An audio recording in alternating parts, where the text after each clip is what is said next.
I feel fortunate enough to sit down with the guy that they're calling Mr. Ohio. You were born there, raised there, you played there, your coaching career has kept you in that state. What did it mean to you to be named the head coach at Cincinnati? Well, it was a dream come true. That you never know how this profession is going to go and exactly the route that you're going to take. But when my mind was kind of made up that this was something I really truly wanted to do after a little stint and a short experience at it in 2011. This was one of those places that it would be awesome, not just for me but for my family, and really the roots and the things that that you can be successful with recruiting and things like that, to have the opportunity to stay in the state, a place where you grew up and loved. What have been some of your top priorities since stepping foot on campus, just getting this program to the place where you want it to be, where your culture is established and that it's shaped to your style of play? Well, I think the first thing was getting the right coaching staff, and I think everybody thought about, hey, you got to hit the ground running and go recruit, but the reality was first and most important thing is to have the right people around you, because you can't do this by yourself. There's a lot of things that have to go along with a lot of alignment, and you have to have the right people. And I think so. The number one most important thing to me was to get that group of guys around who's going to believe in what you do, why you do it, and most importantly, how you're going to do it. You've had the spring now to evaluate the players and the talent that you inherited. What was your first impression of this group? It's deeper than I thought, and I wasn't really sure.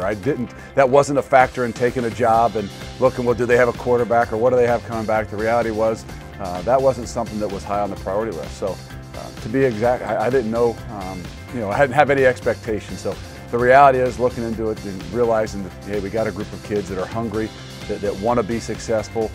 They need to be pushed and guided in the right ways, but there's more depth than I probably at first had imagined, and I mean that in the most important place, in the defensive line and even in the O-line. So as a defensive-minded guy, that's arguably the strongest group that you inherit. What is your assessment of the defense, and what have been kind of some of the things that you've focused on so far in the offseason with that group?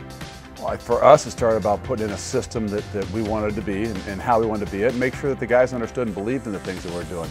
And the second thing is making sure they understand about tackling, because if you're going to be a great defensive football team, you got to be able to tackle. You got to be able to leverage the ball. You have to be able to tackle, and you got to start someplace, and there's no better place than that.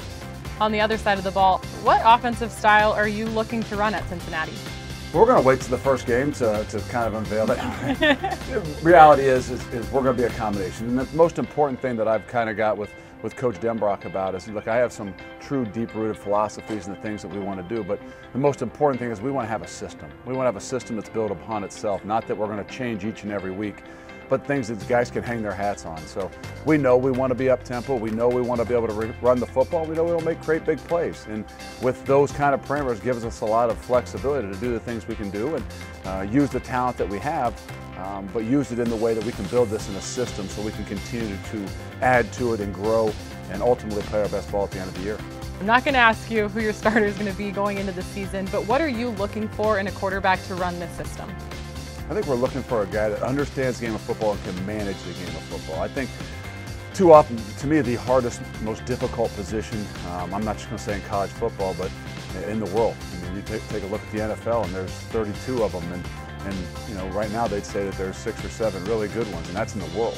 So it is a very difficult situation, and I think the guys just got to understand it's not about you doing everything, it's about you being able to use the guys around you. You got to be a manager of the game, you got to understand what the expectations we have for you, and then you got to be able to run it. And with that being said, you got to be the hardest working, you got a guy that has to know the most and have the most understanding of not just what we do but why we do it in order to truly be a manager of the game.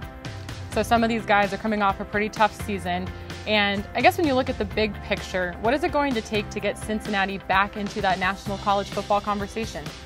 I think is not worried about the big pictures. One thing that we've really tried to emphasize to these guys is there's not a goal listed in anywhere in our program right now.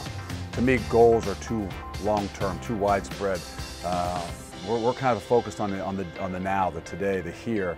And we talk about objectives, and for us to really kind of put those other things behind us and really focus objectives, what we can measure every day, every week, every game, every practice, what we can measure amongst ourselves. When we can get that mentality to understand, hey, it's an everyday process, that if we can do those little things in the end, we'll be at the point and have the opportunity to play for championships like our ultimate goal will be. So So you've been a coach for a while now, but it has to have a different feeling now being the head coach. Have you kind of thought ahead to that first game day, what that's going to feel like? What do you anticipate being different about it?